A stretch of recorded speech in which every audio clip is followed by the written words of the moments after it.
transition time has finally arrived after weeks of delay. The Trump administration finally allowing President-elect Joe Biden to formally begin preparing his move to the White House. We'll have the latest as the next administration makes several key cabinet picks, including news that Janet Yellen will be named Treasury Secretary. So let's begin with the transition. We're joined by Yahoo Finance's Jessica Smith as well as Brian Chung. And Jess, I'll start with you on the news we heard last night, about an hour and a half or so after the market, I think 2 hours after the market closed, that the funds will finally be released to the Biden administration. And I guess we kind of are starting to move past the whole, like, this is a legal coup sort of weird situation. And we can start to talk about what the next administration is really going to be like. Right. This transition is now officially beginning. The incoming Biden administration will have access to funding, to government resources, classified briefing, all of those resources that they need to make sure the transition process goes smoothly. It didn't take long for the Biden team to get going. Very quickly, the transition website became a .gov. The Department of Defense said that the team already had reached out to them about the transition. And what changed, as you mentioned, was yesterday evening, the head of the General Services Administration, Emily Murphy, it's the agency that's been holding up this transition process for the past couple of weeks, gave the Biden team a green light to start this transition process. She said in a letter to Biden that the state certifications and the results of the legal challenges were what led her to allow this process to begin. She went on to say, "Please know that I came to my decision independently based on the law and available facts. I was never directly or indirectly pressured by any executive branch official with regard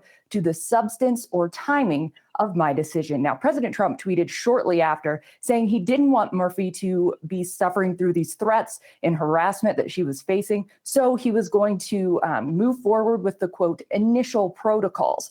After that tweet, some people, including Minority Leader Chuck Schumer, said that was as close to a concession that Trump is going to give. The president followed up, though, with another tweet later last night, citing baseless conspiracy theories and saying, in part, what does GSA being allowed to preliminarily work with the Dems have to do with continuing to pursue our various cases? We are moving full speed ahead. We will never concede. But the transition is moving forward, whether or not President Trump ever concedes. We are expecting to hear from President-elect Biden today about some of his cabinet picks, including the person he is picking potentially for Treasury Secretary. We might get that official announcement at some point next week, but Brian Chung has more on the person he's chosen to lead Treasury.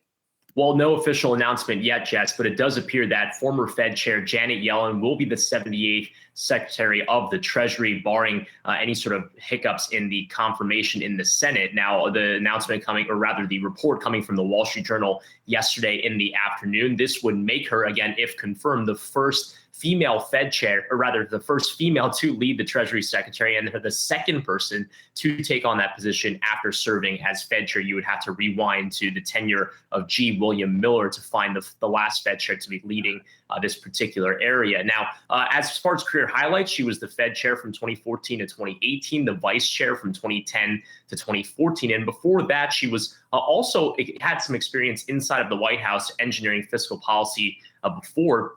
She was actually part of the Clinton administration White House Council of Economic Advisors from 1997 to 1999. Now, as far as the street's reaction to Janet Yellen, at least based off of what's been reported so far, Datatrek saying that she's a predictable, measured, pragmatic choice.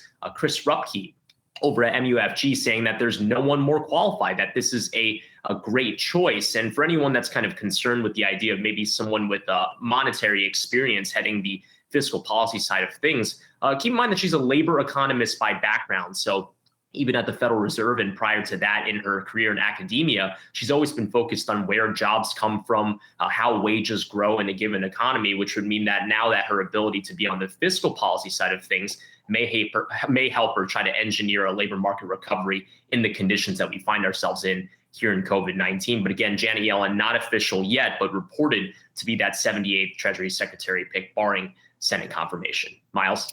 And Brian, real quick before we talk a bit more about what it means for Treasury, I just want to ask what this, if anything, means for the Fed going forward, just because there still will be speculation on who the next Fed chair will be. Will it be Jay Powell? Will Lael Brainerd, who had been rumored as a potential Treasury Secretary, be tabbed for that position? What are your kind of initial thoughts there? And I guess we have 2 years to figure this out, but certainly where your mind goes as our Fed correspondent. Yeah, what was interesting was that yesterday we got in the afternoon the announcement that it was going to be Janet Yellen who could be that pick there. But earlier in the day, there was media speculation from Bloomberg, at least, that Lael Brainerd was taken out of contention for Treasury Secretary. And what was interesting about that particular report was the language was that the administration was suggesting that she stay at the central bank. That could imply that the reason why they want to keep her there could be for twofold reasons. One being maybe she would replace Randy Quarles, who is the Trump appointee heading supervision and regulation related matters at the central bank, or for maybe even greater ambition that she could be teed up to be Chairman Jay Powell's replacement when his term expires in 2022. It means that actually the Biden administration have some more time to figure that out. But at least for the time being, putting Janet Yellen as Treasury Secretary would allow the Biden administration to move Brainerd within the central bank if they wanted to. Now, I've had sources that have said that Lael Brainerd in the past has been actually more interested in the idea of becoming a Fed chair than in other public positions. So that could be something that she even internally might be jockeying for, but remains to be seen. And again, we do have some time before a new Fed chair announcement or new Fed chairman change would really be in consideration.